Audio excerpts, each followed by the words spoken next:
ನಾಡಿನೆಲ್ಲೆಡೆ ರಾಜ್ಯೋತ್ಸವ ಸಂಭ್ರಮ. ಕನ್ನಡ ಅಭಿಮಾನಿಗಳು ನಾಡು ನುಡಿಗೆ ಗೌರವಿಸಿ ತಾಯಿ ಭುವನೇಶ್ವರಿಗೆ ಪೂಜಿಸುವ ಸುವರ್ಣಾವಕಾಶ. ಹೌದು, ದಾಸರಹಳ್ಳಿ ಕ್ಷೇತ್ರದಲ್ಲಿನ ಮಹಾಕಾಳಹಸ್ತಿ ನಗರದಲ್ಲಿ ರಾಜ್ಯ ರಮಾಬಾಯಿ ಮಹಿಳಾ ಸಂಘದ ವತಿಯಿಂದ ರಾಜ್ಯಾಧ್ಯಕ್ಷರಾದ ಗಿರಿಜಾರವರ ಸಾರಥ್ಯದಲ್ಲಿ 69ನೇ ಕನ್ನಡ ರಾಜ್ಯೋತ್ಸವವನ್ನು ಗೌರವ ಹಾಗೂ ಅರ್ಥಪೂರ್ಣದೊಂದಿಗೆ ಆಚರಿಸಲಾಯಿತು. ನೂರಾರು ಮಹಿಳಾ ಪದಾಧಿಕಾರಿಗಳು ಕನ್ನಡಮ್ಮನ ಸೇವೆಯಲ್ಲಿ ಪಾಲ್ಗೊಂಡರು. ಕಾರ್ಯಕ್ರಮದ ಘನ ಉಪಸ್ಥಿತಿಯಲ್ಲಿ ವಿಶ್ರಾಂತ ನ್ಯಾಯಮೂರ್ತಿ ಶ್ರೀ ಸಂತೋಷ್ ಹೆಗಡೆ, ಕ್ಷೇತ್ರದ ಗಣ್ಯರಾದ Shri Andanappa, doctor Santanabasappa Biradar, A B B Manjanna, B T Srinivas, ಶ್ರೀಯುತ ಬಲರಾಮ್ ಸೇರಿದಂತೆ ಹಲವು ಗಣ್ಯರು ಆಗಮಿಸಿ ಕಾರ್ಯಕ್ರಮಕ್ಕೆ ಶೋಭೆ ತಂದುಕೊಟ್ಟರು. ಇದೇ ವೇಳೆಯಲ್ಲಿ ವೇದಿಕೆಯಲ್ಲಿನ ಗಣ್ಯರಿಂದ ಶಾಲಾ ಮಕ್ಕಳಿಗೆ ಪುಸ್ತಕ ಸಾಮಗ್ರಿಗಳನ್ನು ನೀಡಲಾಯಿತು.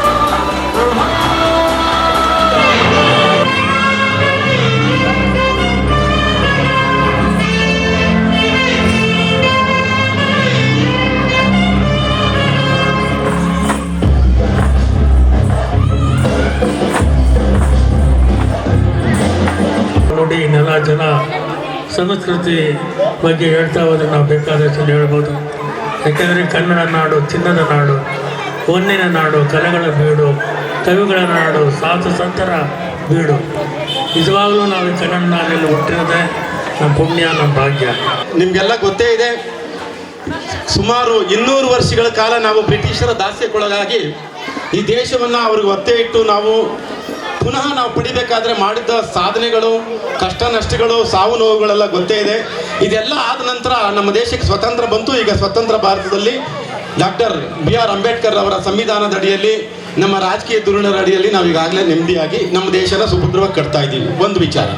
ಎರಡನೇ ವಿಚಾರ, ಕರ್ನಾಟಕ ಏಕೀಕರಣವಾದ ನಂತರ 1984ರ ಆಜುಬಾಜು ಬೆಂಗಳೂರಿನಲ್ಲಿ ಗೋಕಾಕ್ ಚಳುವಳಿ ಆಯಿತು.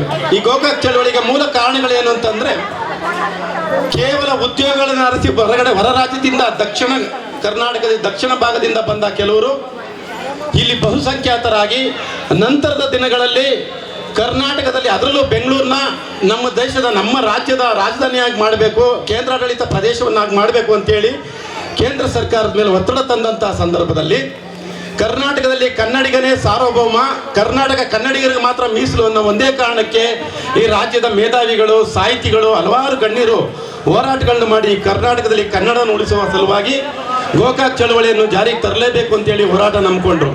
ಆ ಸಂದರ್ಭದಲ್ಲಿ ಯಾವ ಮಟ್ಟಕ್ಕೆ ಹೋಗಿತ್ತು ನಮ್ಮ ಹೋರಾಟಗಳು ಅಂತಂದರೆ, ಕರ್ನಾಟಕ ರತ್ನ ಡಾಕ್ಟರ್ ರಾಜ್ಕುಮಾರ್ ಅವರು ಈ ಹೋರಾಟಕ್ಕೆ ಧುಮುಕಬೇಕಾಗಿತ್ತು. ಅವತ್ತಿನ ಸಂದರ್ಭದಲ್ಲಿ ಅವರು ಹೋರಾಟಕ್ಕೆ ಧುಮುಕಿ ಸಾಹಿತಿಗಳ ಜೊತೆಗೆ, ಹೋರಾಟಗಾರರ ಜೊತೆ ಕೈ ಜೋಡಿಸಲಿಲ್ಲ ಅಂತಂದರೆ ಕರ್ನಾಟಕದಲ್ಲಿ ಕನ್ನಡಿಗರಿಗೆ ನಾವು ಸಾರ್ವಭೌಮರು ಅಂತಿದ್ದೀವಲ್ಲ, ನಿಜವಾಗ್ಲೂ ಅನಾಥರಾಗ್ತಿದ್ದು ಅಥವಾ ಅಲ್ಪ.